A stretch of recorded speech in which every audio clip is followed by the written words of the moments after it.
In the beginning, before anything could speak or signal or move, the universe was nothing but space. A vast, expanding darkness, silent and indifferent, stretching in every direction. There were no voices, no minds, no gestures, no listeners. There was only space itself, ancient, enormous, and overwhelmingly present. It existed without asking for anything, without needing anything, simply unfolding on a scale beyond imagination.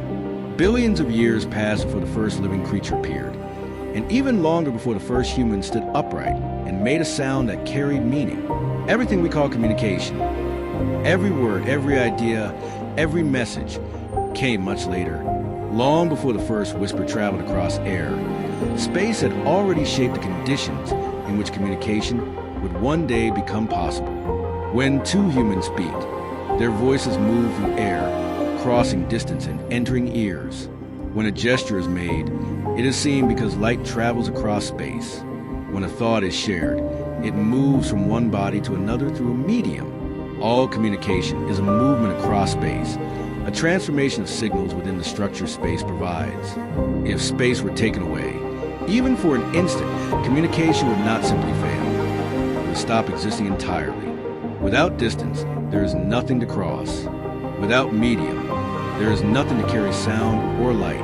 Without bodies in space, there is no one to speak or to receive anything. But if communication disappears, if every sound and every gesture suddenly stopped, space would continue exactly as it is. Planets would still orbit stars, galaxies would still expand outward, light would still travel through the void. Space is indifferent to the presence or absence of communication. This simple asymmetry reveals a truth that is almost too obvious to notice.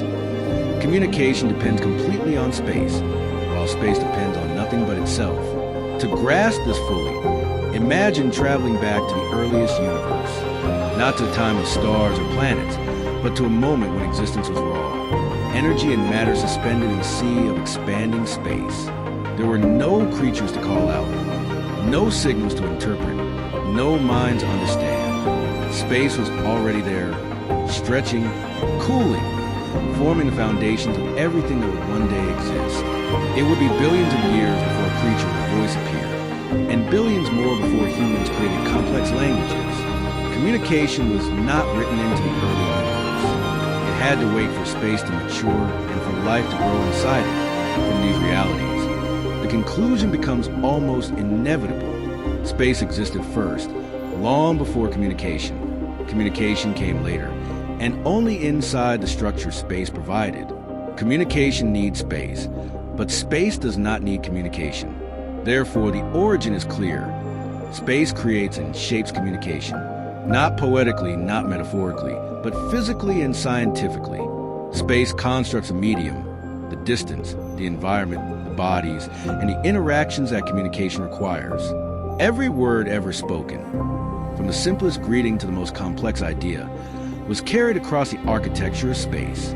Every thought shared, every message transmitted, every human moment of connection has unfolded within a universe that came long before us. We do not speak outside of space. We speak because space allows speech to exist at all. Communication is not the source of anything. It is a result of a universe that made it possible. And so the principle stands. Communication is born inside space. The universe does not communicate through us. We communicate because the universe is here. Communication is late. Space is first. And in the deepest sense, space originates communication.